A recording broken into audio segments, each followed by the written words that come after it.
Open Road, the country music podcast with Joey and Si. Let's hit the road and enjoy today's episode.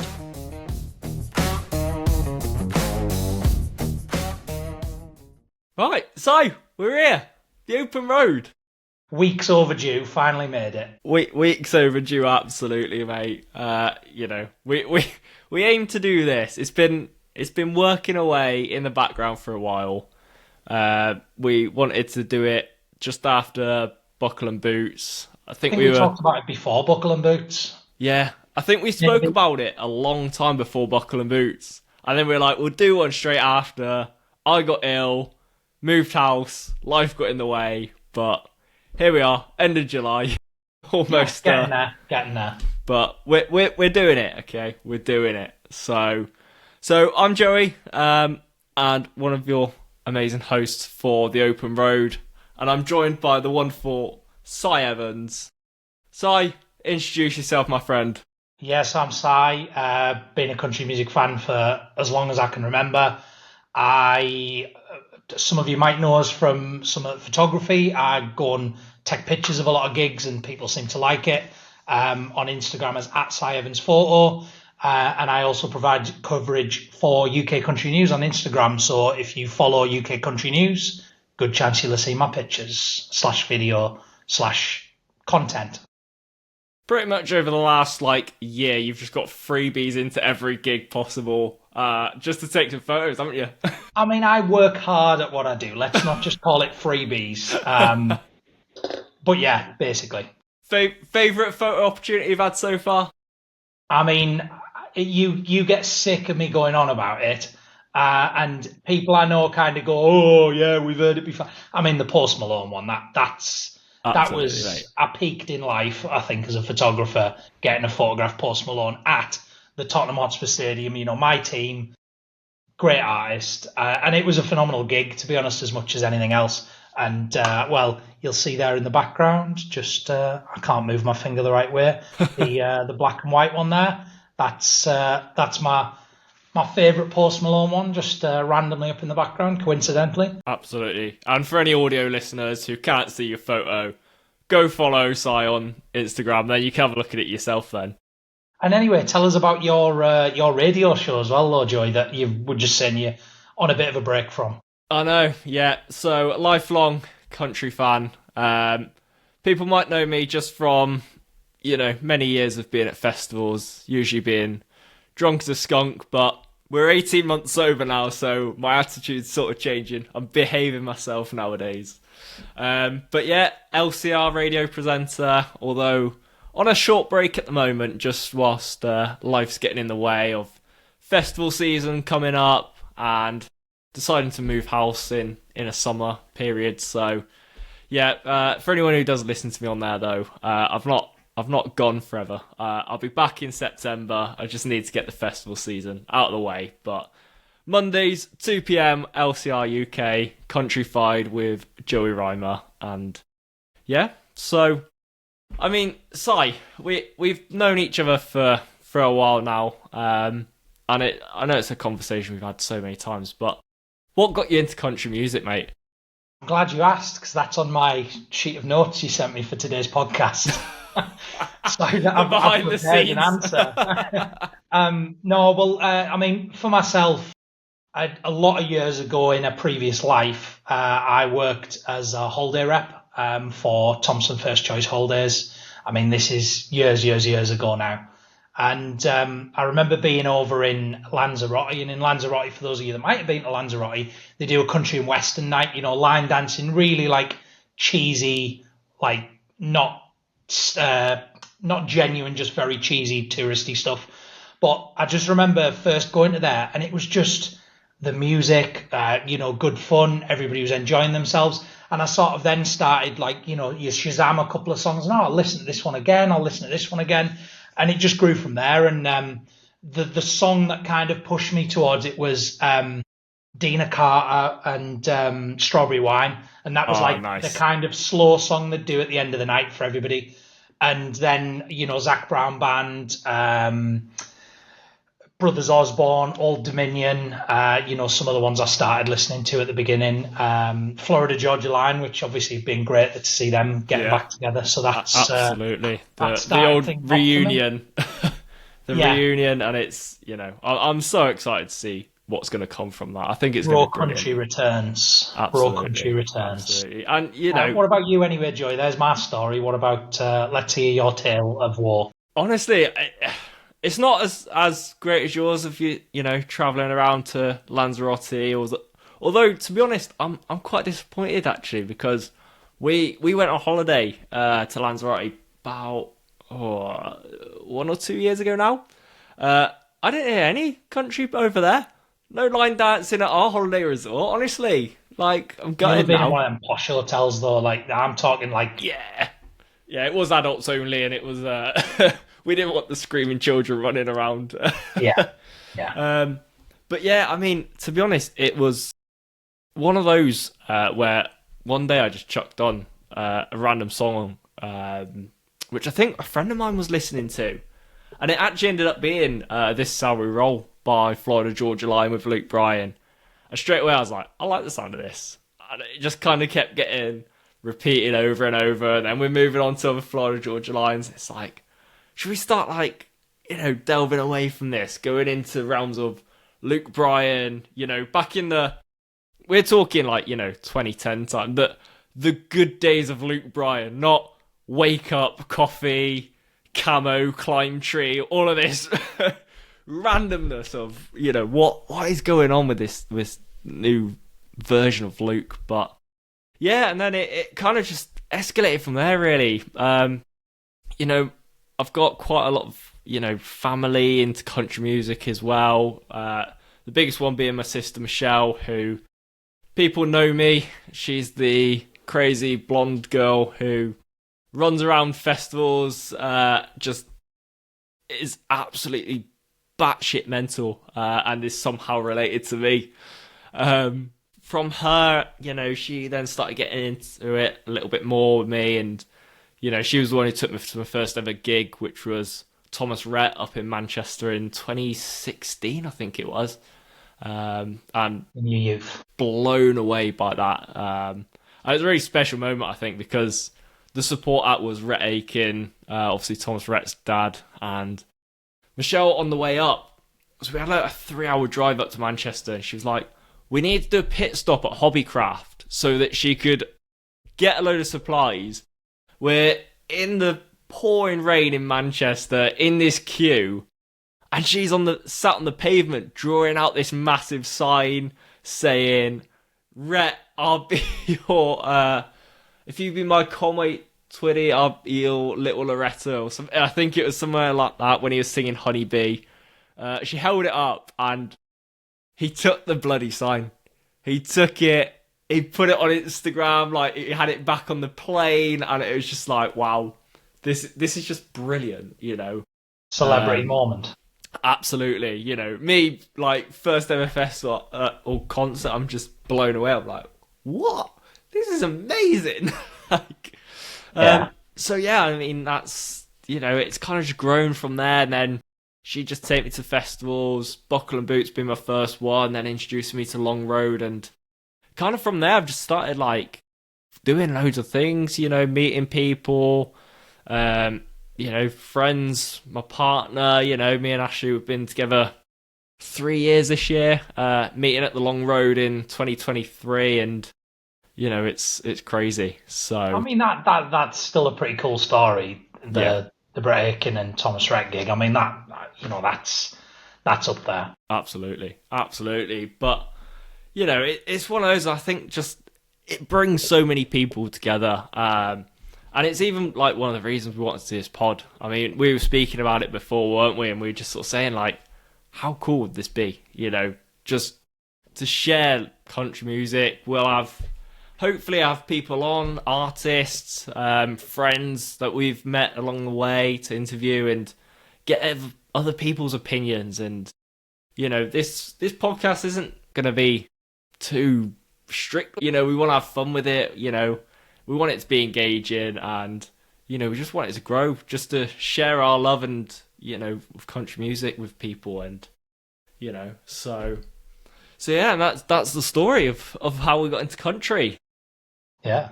And I suppose that back to that is we met at Buckle and Boots as well for the We first did. time. Yeah, that Um, was last year, wasn't it? yeah, Yeah. it feels weird that it feels a I lot know. longer than that. I know. We won't add the point where we had actually met before that at Buckle and Boots, but you bloody Yeah. forgot. Yeah, At well, the Co-Wetzel gig. this is my memory's not the best. It's not my best skill, but yeah, let's co-Wetzel. No, in fact, co-Wetzel seems like a cooler way to meet. Exactly, yeah. Yeah. Bunny Jackson's in Manchester for Co-Wetzel, but Yeah. we didn't really get to know each other until No, well, that this is Buckle. it. I think that's one thing, and I suppose we'll probably talk about the festivals at some point on one of these podcasts. But I think that's one thing for me is Buckle and Boots is like a great place. You go in on your own, you just bump into random people and meet people who you then go, oh, I'll see you at Long Road, I'll see you at this gig, I'll see you at others, and that's one of my favourite festivals for that reason because you can go solo, and then by next year you're just going back to meet the people you met last year. Absolutely, yeah. And I mean, we've met so many great people. I mean, last year, Buckle and Boots, obviously met T and P, who, are just brilliant. And, we meet lifelong friends every single year. Oh, 100%, yeah. And you could not see somebody for about 3 years. All of a sudden, you see them in a crowd, and you're straight over, you're chatting, you're having hugs, and, you're catching up like you've only just seen each other last week, and it is such a family feel to it. Yeah, no, I agree. And I suppose that leads us nicely on to just as much as that's how we got into country, so is everybody else at the moment. Yeah. It's that growing genre, isn't it? The Country Music Association, the main big wigs of the CMA, they're saying that country music has been the fastest growing genre for the past 3 consecutive years, and it does pose a question, and I'd love your thought on it of why do you think country has become so popular? Well, just on that, the one stat I picked out on this is last year country music in the UK grew by 10.9%. Wow. And that is twice as fast as the overall music market. Wow. That's crazy. Which is that's crazy that one genre is growing twice as fast as every genre put together. Absolutely. You kind of feel a bit of a minority when you like country music in this country a little bit because people have such mixed reaction, and I don't know if, there's probably people out there that you bump into and you say, oh yeah, I'm into country, and they're like, country, really? But then deep down they're probably like, oh, actually I'm a country fan as well, but it's crazy. Yeah, I mean, going back to when I first sort of started, nobody else, I mean, obviously at a place in Lanzarote where it's a country night, people are enjoying it, but nobody else was listening to it. And I think, you used to be able to go to gigs for like £10 and there'd be, a good crowd there, but it wouldn't be young people. It would be like a lot of old people maybe. And it is weird how I reckon it's probably only the last 5 or 6 years it's really shot. Probably not even that, to be honest. Maybe even 3 or 4. It's really peaked. And I mean, I think there's a lot of factors to think about. I don't think there's one specific answer of it is done it because of this. I think there's so much sort of crossover, and I think to not put things in order, I think the initial one for me is other artists within, let's call it pop genres, collaborating and sort of being mates with country music artists. I think that's because, you go to a gig and somebody goes, oh, I'm going to bring out my friend Joey Reimer. You rock out on stage. And then everybody there's going, who's this guy? Yeah. And then afterwards they'll be, oh, well, I'll Google him. Oh, well, actually, I don't mind 1 or 2 of his songs. Absolutely, and it goes from there. And I think that has been a big factor in it. To drop the name in there of a guy who seems to be just mates with everyone is Ed Sheeran. Yeah. I remember seeing him introduce, this is my mate so-and-so. I think probably more recently is the Luke Combs, which I suppose is on topic because he's touring at the moment. Absolutely, but Ed Sheeran going, here's my mate Luke Combs, or Luke Combs going, here's my mate Ed Sheeran. And that was a big one. Yeah, absolutely. And, it's interesting that you say about, these pop artists introducing their sort of friends, and country artists doing the same. But the other thing that I've sort of seen, and it's those artists, the pop artists, and I'm not talking about your likes of Taylor Swift here, because obviously we know that she did start out in country and then went over to pop, and she sort of flits between the two, which is fair enough. But when you have somebody like Beyoncé coming in, who we've all sort of known as, not really a country artist, but then coming out with that sort of Cowboy Carter album, and don't get me wrong, there were some good collaborations on it, but you kind of think about it and you go, if you take Beyonce and the Cowboy Carter album, and then you compare that to somebody like Post Malone, for example, a rapper who's come to country. But the difference with Post Malone, I think, is he's stuck with it. Yeah. He's very much... He didn't records, he did it because he Yeah. obviously has a love of the genre, of the... Absolutely, yeah. vibe. And even that, that concert that you went to photograph back September, wasn't it, last year? Yeah, it's September, I think it was. Yeah. He was still doing a lot of that F-150 Trillion album. I mean, don't get me wrong, you won't see me at a Beyonce concert, but I've not really heard too much, especially through your country music, news channels and everything like that. She's not there and, performing that Cowboy Carter album, and it's... Funnily enough, she did tour and did play the Tottenham Hotspur Stadium, but I didn't go to that one. No.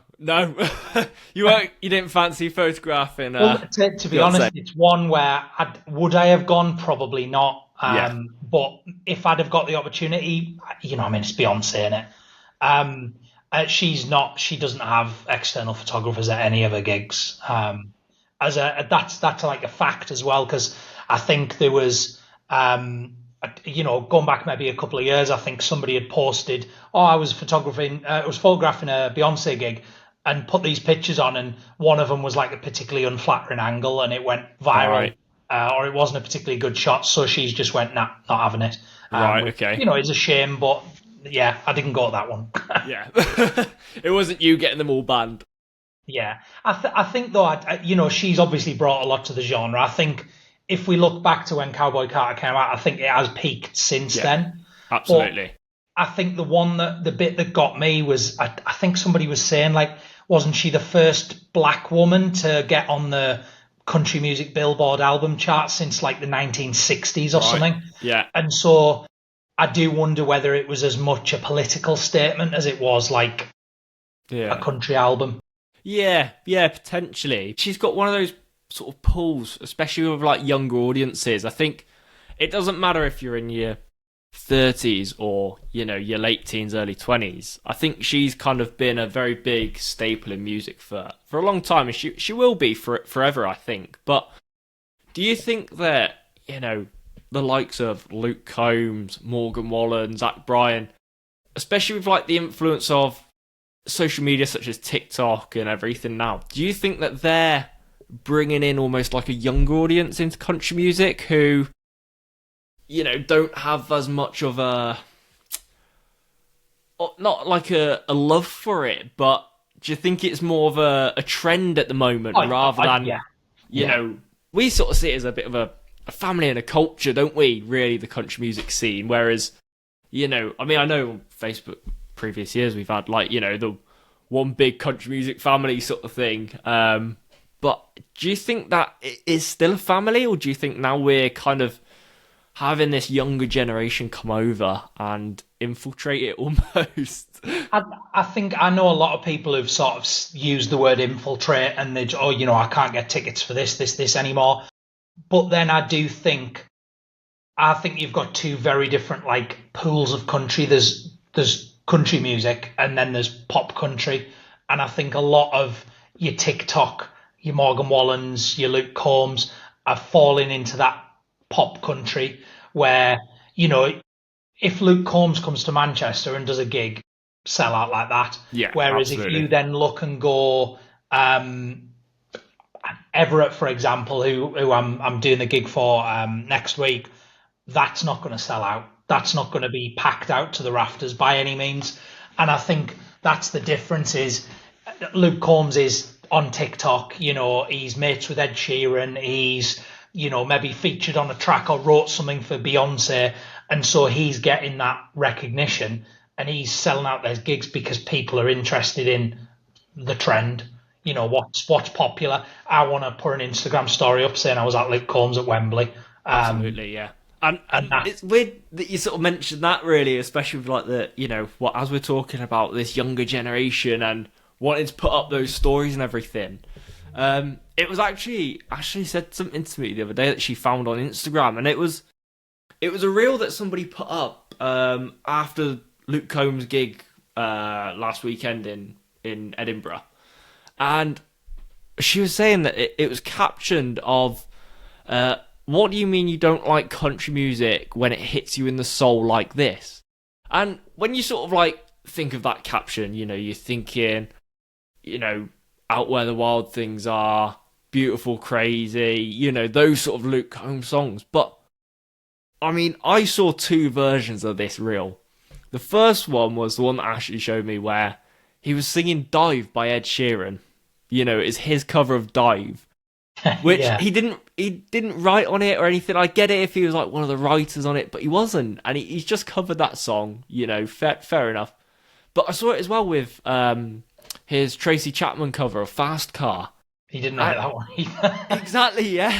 He hasn't wrote those songs, and it's almost like when you're doing these covers, I get it. Yes, they are good covers. I'm not saying that they're not. And, he has put a bit of a country spin onto them. But you kind of, if you're going to write things like, what do you mean you don't like country music? You really need to be looking at it properly and going, that's not really like some of his actual country music. I mean, he's got some, like, you mentioned there, where losing my words, Where the Wild Things Are. That's a proper like touches you in the soul type song as well. Yeah. You could definitely use that.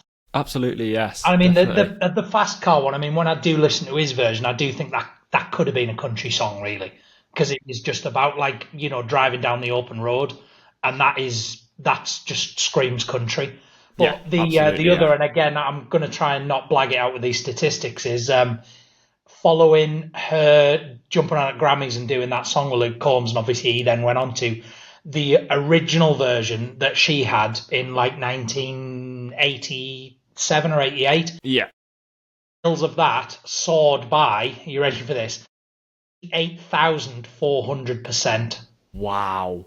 That's crazy. She's probably going, cheers, Luke, Yeah. I'm comfy. Wow. I mean, like, that's mega. That's crazy. And I mean, that is the beauty and the power of country music, isn't it? It's bringing, especially like those older songs. And you mentioned earlier about Strawberry Wine.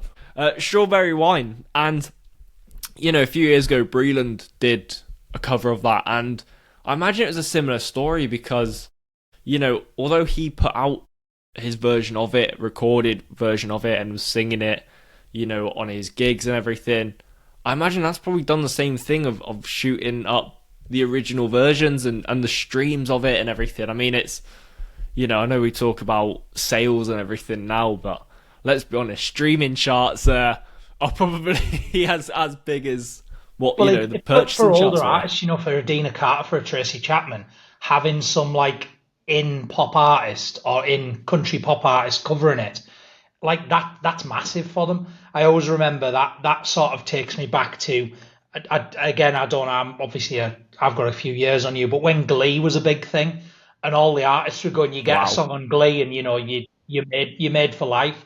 And it's probably very similar now where a lot of these artists are thinking, call up Luke Combs or Morgan Wallen, get them to cover my song at the Grammys, and I'm in the money. Absolutely, yeah. And I mean, you mentioned Morgan Wallen there, and I wanted to speak about Morgan Wallen because he's just released his new song. Okay, Friday just gone, been by now.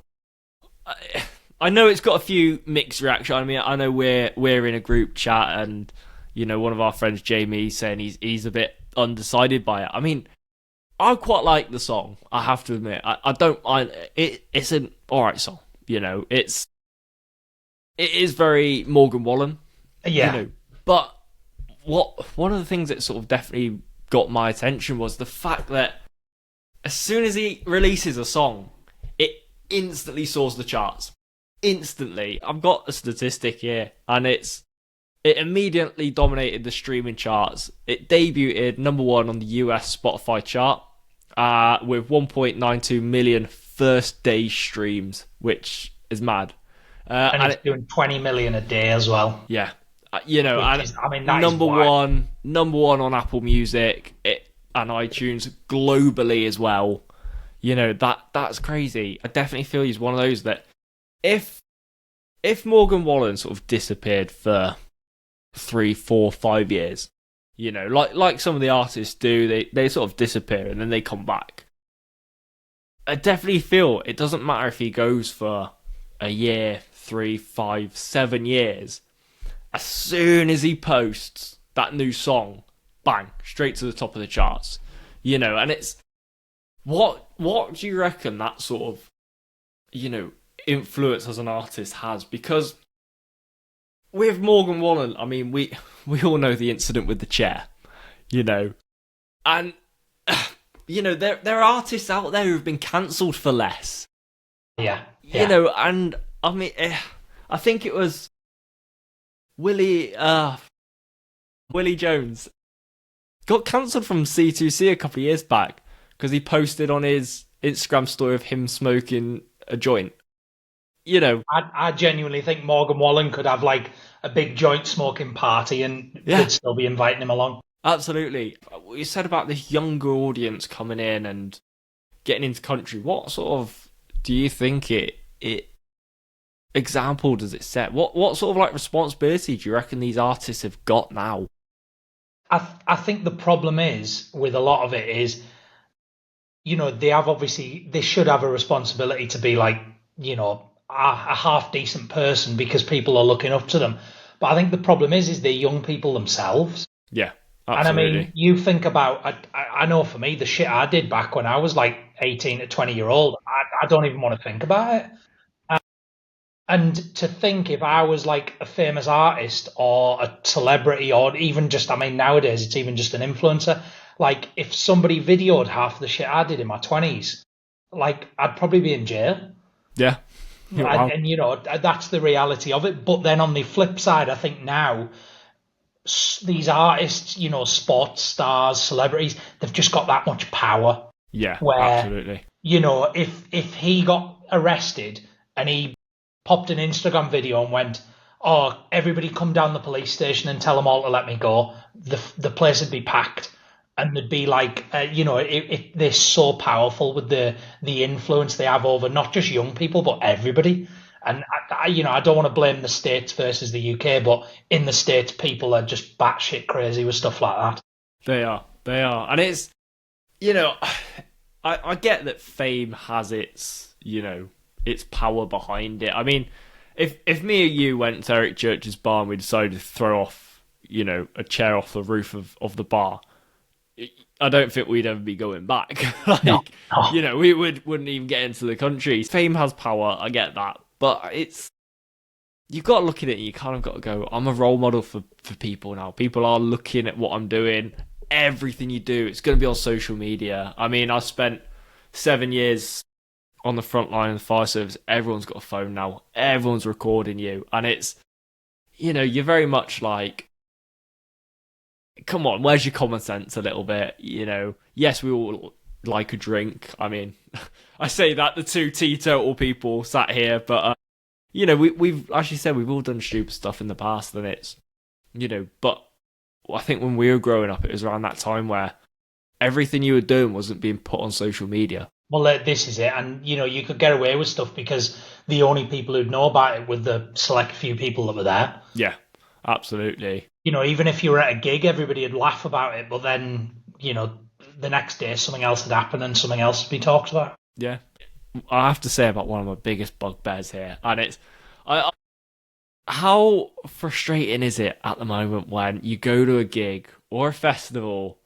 and you're having to watch this. I mean, I'm 6'4". I can see the stage. However, I do not want to be watching the concert through the person in front of me with their phone up. Yeah. You know, and you're like, oh, just put the phone away. You know, take maybe a 30-second video. All right, fine. Take a picture throughout. Fine. You know, don't mind that. But it's the ones who are there. My pictures get more views. yeah. Just if you want a picture, just follow Sai. You know, but people are there like filming every single song, and oh mate, I can't. I can't deal with it. It's too much. The one experience I had recently, and I kind of laughed at it because it was just quite funny, the reaction to it all, is I saw Caitlin Butts when she did the gig in Manchester. Yes. And halfway through the gig, she went, right, I don't have a social media team out here with me. You know, there's the band, there's me. She went, so what I want you all to do is get your phones out. I'm about to do my new song. Then you can tag me on social media and I'll retweet it or repost it. And then it can go everywhere. And so, you know, everyone, you know, phones out and they like this recording it. And then it got to, she did a chorus, she did a verse, and then she just stopped, the band stopped. She went, you can all fucking put your phones away now. That was all I wanted you to do. Yeah. And everyone sort of looked and went, oh, really? And she just stopped and just waited till everybody put their phones down and then carried on with the song. That's and brilliant. I was like, that. I kind of like that because it, you know, people don't like being told what to do, but you don't have to record the whole song, a chorus, a verse, stick it on social to say you were there. Yeah. Job done. You know, and especially like, you know, a lot of people, they just upload it to their stories. A story lasts, 24 hours and then it's gone.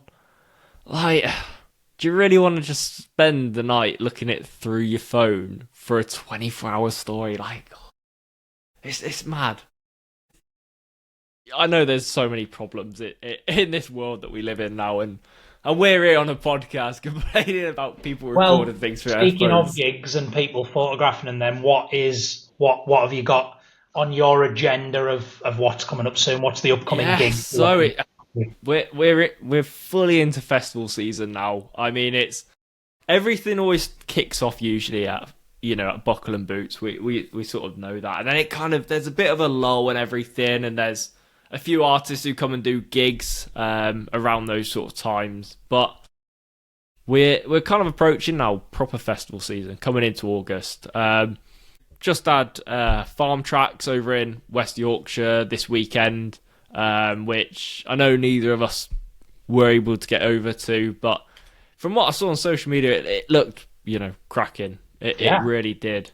But yeah, I like to see the ones in the north as well, because the south seem to get the big festivals, so it's nice to see us northerners. Well, I say us northerners, one of us northerners. I know, representing. I live in the north now, but I am a southerner at heart. You know that.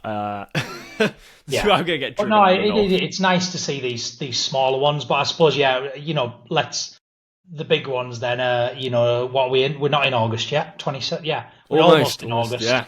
Is the big two in August? Yeah, so we've got Country Calling on the 14th to the 14th to 15th. So 14th to the 16th is Country Calling. Did you come with us last year? I didn't go last year. Didn't. No, you didn't. I was going to. I got asked if I wanted to go, but I think I remember it just being the timing, something else was on. And so I couldn't make it. Hoping to be there this year. Just waiting for the old approval to be looked at, and hopefully be there this year. I know you were going down, aren't you, with Ash? Yes, yeah. So we're living it up, camping as per. They didn't obviously have camping last year, so we did get that luxury of staying in a hotel, but we've just gone with camping this year. I think for the ease of it, everyone we know going will usually be camping, so it's I think that's probably one of the best things about the festivals I find is the camping element. Waking up outside your tents, having your coffee and breakfast, then cracking straight onto your beers and whatnot, and it's we always say it's one of the best parts of the festival, but I'm really looking forward to it this year. Any recommendations of Countrified with Joey Reimer recommendations? Oh, Mate, honestly, You have to pick three artists who are going to be there.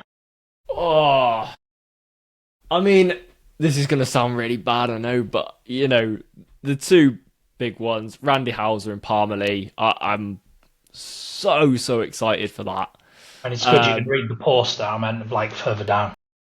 Mate, my eyesight's good in this age. No, but I mean, it without a shadow of a doubt, mate. It's got to be our good friend Alan Finlan. Like the fact, as soon as I saw his name on that poster, straight onto the phone to him saying, "You managed to keep that from me," But I cannot wait. He's a sensational talent, and he's definitely one that I will move heaven and earth to get him on this podcast. We've got a few people lined up in the woodwork, and he is potentially going to be one of them. I mean, Donna and Pete, they work so hard for this festival, and it's it does pay off. I know a lot of people say from Manchester you're looking at about 4 hours, but it's worth it. It really is worth it. And then moving on from that is obviously the main staple of August, which is the Long Road Festival. Si, what are your thoughts on Long Road this year, mate? I mean, I hope that Country Calling, being as strong a lineup as it is, gives them a bit of a kick up the arse, if I'm being honest.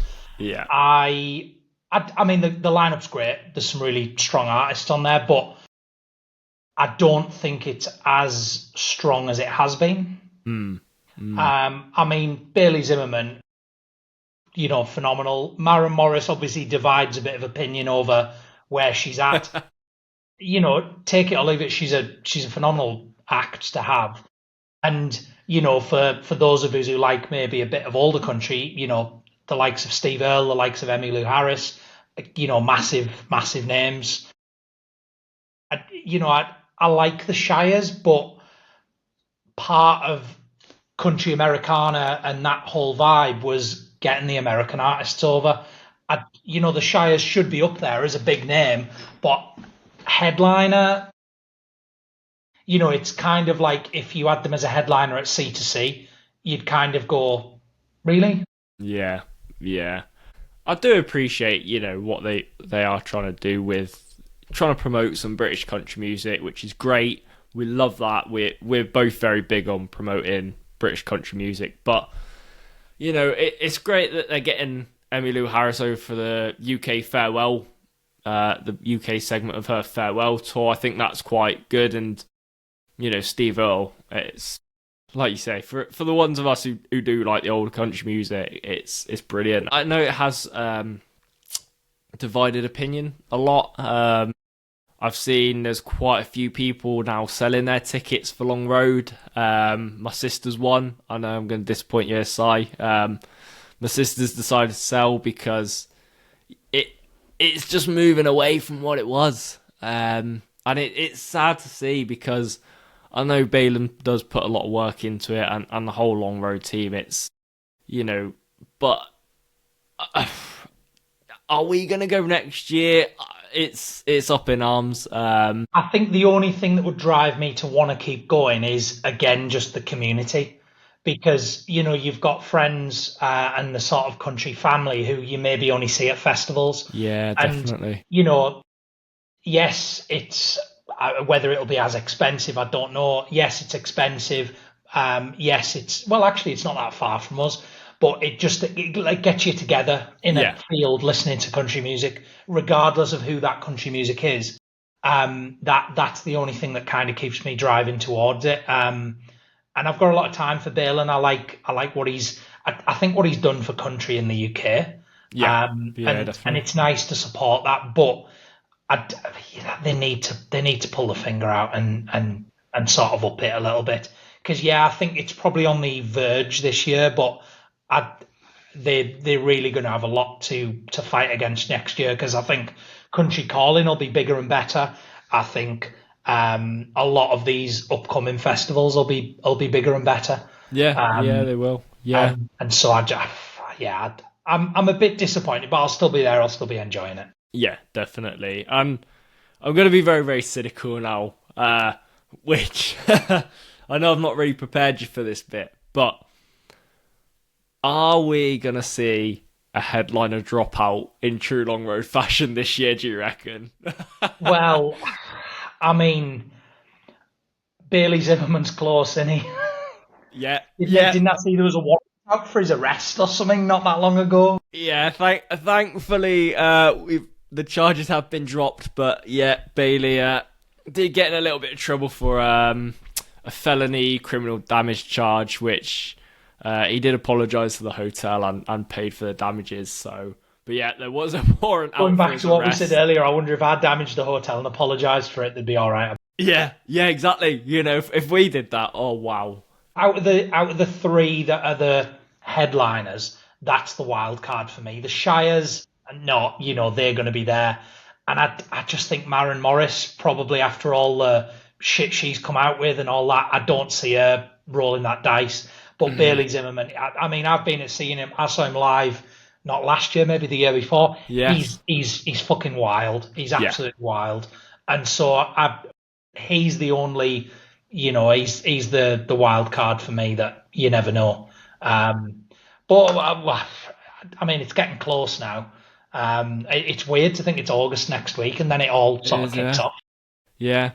But yeah, I mean, we've got these acts. I mean, whether it's Country Corner or Long Road, who do you reckon is going to stand out this summer? Well, I've got some pretty strong opinions on this. So we love a strong opinion.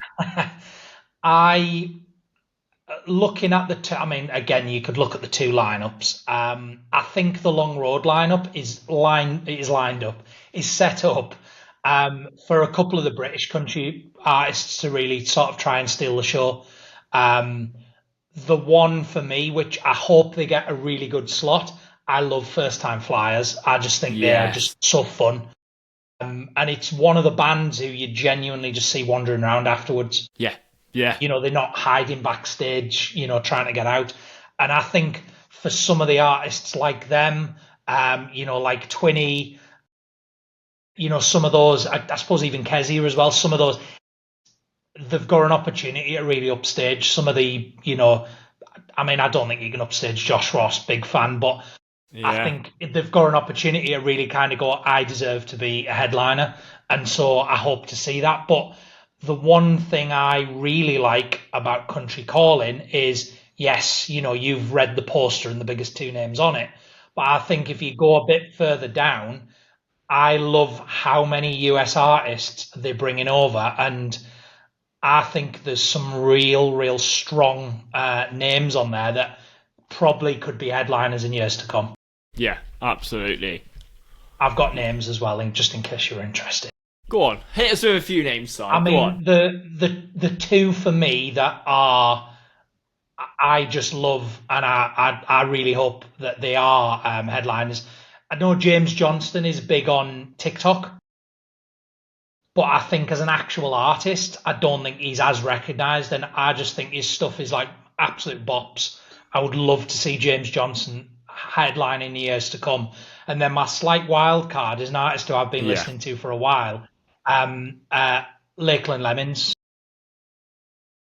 You'll have to look a bit further down and put your glasses on and zoom in. But I think she's got a real like traditional country vibe about her, and I could see her being. I think she's got a very early Taylor Swift vibe about her. So those are big shoes to fill. But I think that could be one to watch. Yeah, absolutely.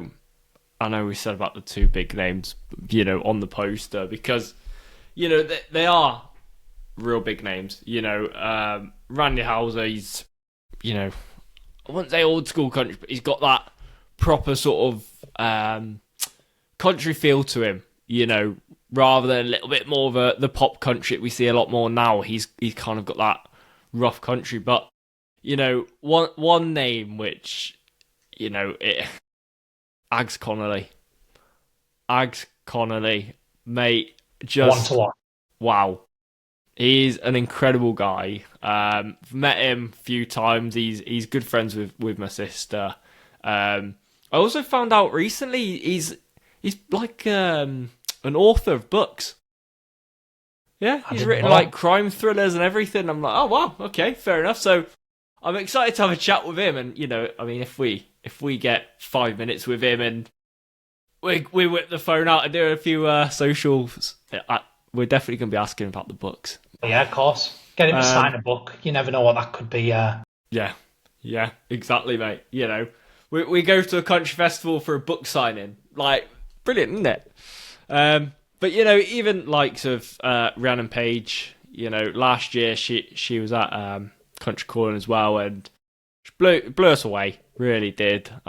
Big fan of The Story Is Mine. I think it's a brilliant song. I've played it a couple of times on the LCR show, and yeah, it's just going to be such a good festival. And some of the sponsors and the brands they've got. Cafe Nero sponsoring this year as well.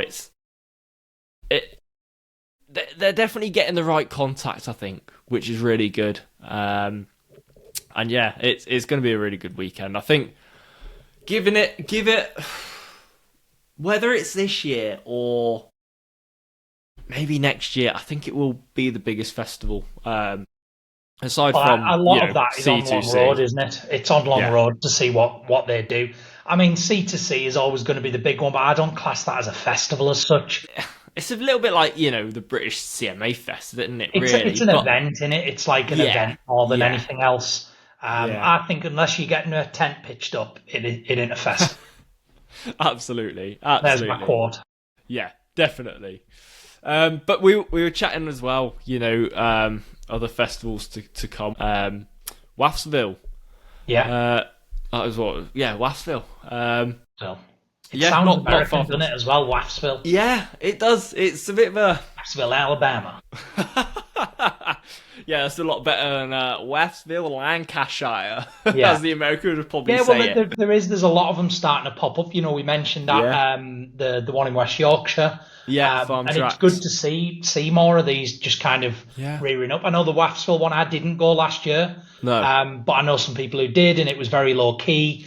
And yeah, I think it's again just it's close by to both of us. Easy little journey out there, and again supporting some local artists. Getting some British artists on. Yeah, it's the 5th and 6th of September for anyone who's interested in coming.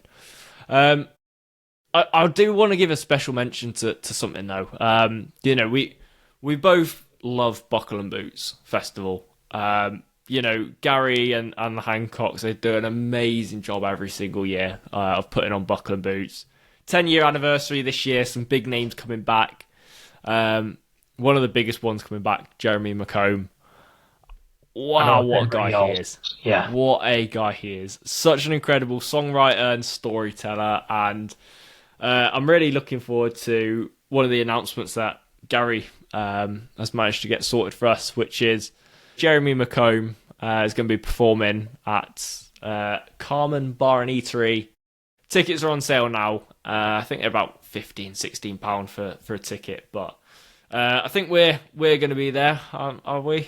Yeah. Yeah, I'm down for that. I think the whole Atherton vibe, because they do a gig every month with a lot of these artists, and I just love the place for not so much a party central by any means, but just a nice chilled country festival. And I'm sure I was speaking to Aaron, who was saying next month, the end of August one, they're doing it's their birthday.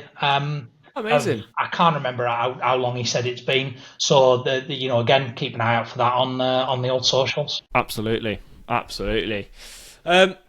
So we've spoken a lot about festivals, and this is one little section I'm quite looking forward to. We're going to call it the Dirt Road Debate. Just not for us to absolutely kill each other over, but just to get our own opinions and sort of see where we are in it. But the Dirt Road Debate I've got for you this week, Si. What would you prefer? A small festival, which not many people know about, with a lot of small artists who will be fairly unheard of, a little bit like Buckle and Boots, because, You know, it's a smaller festival, one of the smallest that we go to at least. Don't really get massive headliners that are really well known. Might get one on the Saturday night, but so would you rather that or a big festival with big headliners like the Long Road, or a bit of a curveball here, an arena show with just the one artist? You know, things like obviously Luke Combs at Wembley, which me and Ash are going to this weekend. You know, we spoke about Post Malone. Which one of those three do you reckon are going to be your top choice? I'm small festival every day of the week. Small festival every day of the week. It's not even a question for me. Just the atmosphere is so much better.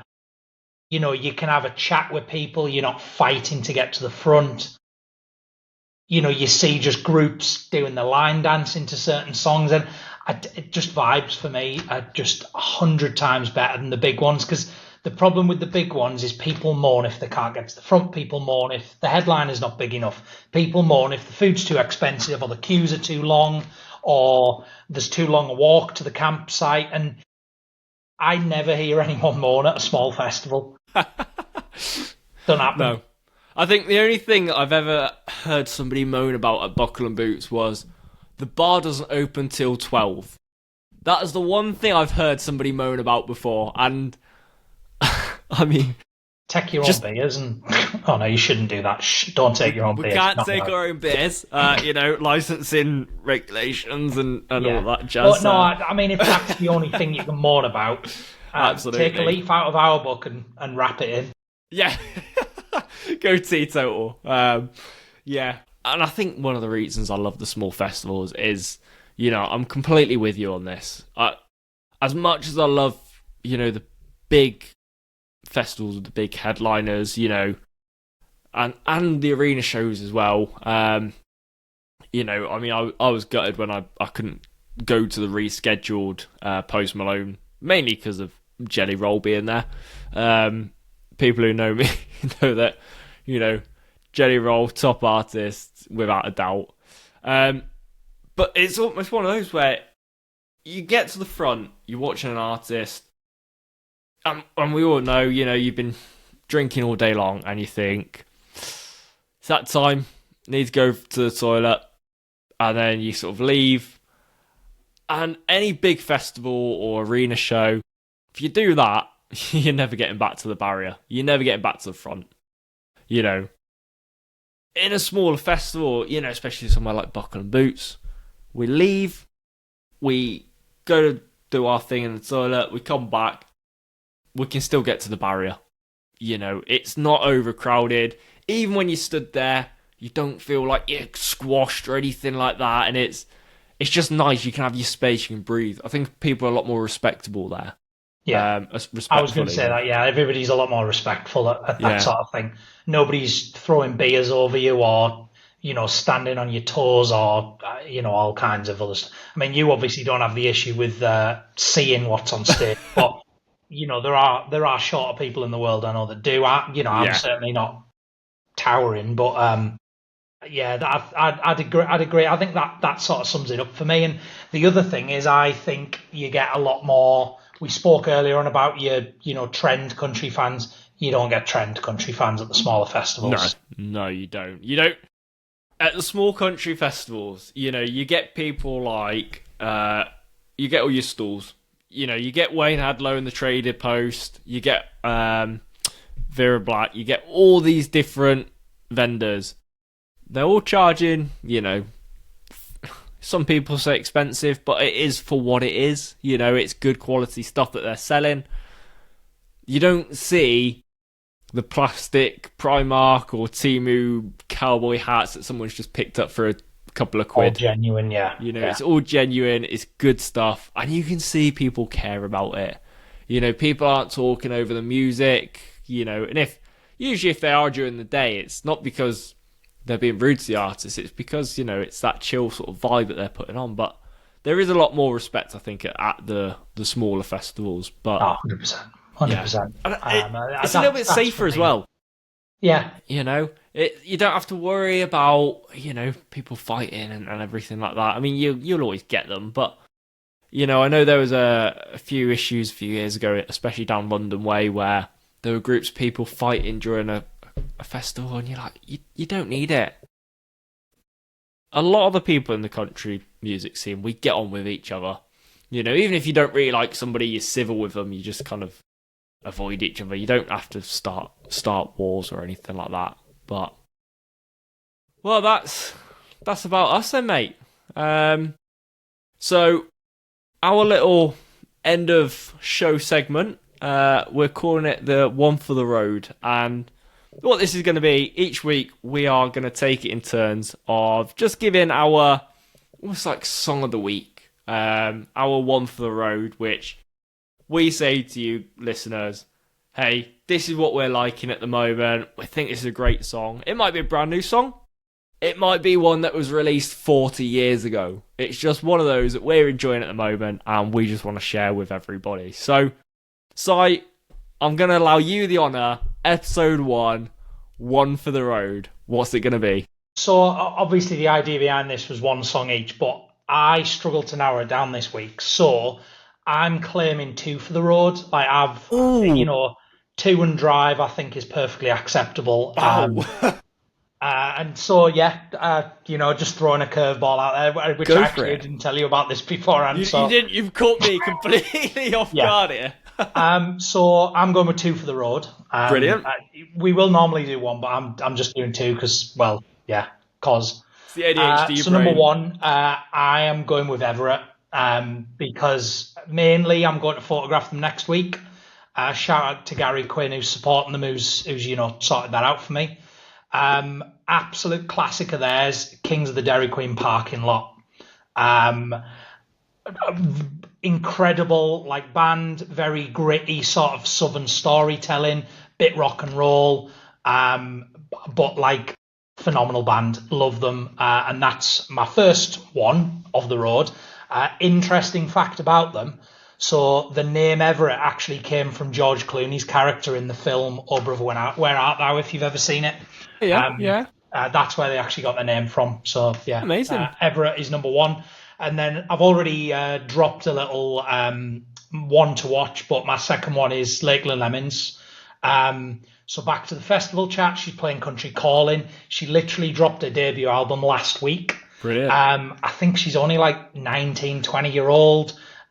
Very classic country influences. I think she's got a bit of that early Taylor Swift vibe about her, and a track of hers called Get Around Boy. I think she's going to be massive in years to come, and it could be one where 2 years' time, headlining, country festivals, certainly over in the States, maybe here as well. But yeah, there we go. Everett, Kings of the Dairy Queen parking lot, and Lakeland Lemons, Get Around Boy. Amazing. There we have it. The 2 for the road, which usually will be 1 for the road moving forward. Just Si decides to go off script, go rogue. Why not? It's the open road, and, we can go whichever direction we want. So thanks for listening, everyone. We really appreciate you tuning in to our first episode. And, I think moving forward, I think this one's going to be a little bit longer, just with it being the first introduction episode and everything. I'm looking at the timer at the top. Yeah, I've just had a look at that and thought, we've originally sort of scheduled, 30 to 40 minutes for these episodes. We've just ticked over the hour mark on recording, right. So we might be a little bit, less with after the edit. But yeah, drop us follows on social media. Everything will be in the show notes below. And if you're at any gigs or festivals and you just want to come say hi. Perfect. Until next time. Yeah. I've been Joey. And I've been joined by the amazing Si. And I've been joined by Mr. Rhymer himself. Brilliant. See you soon.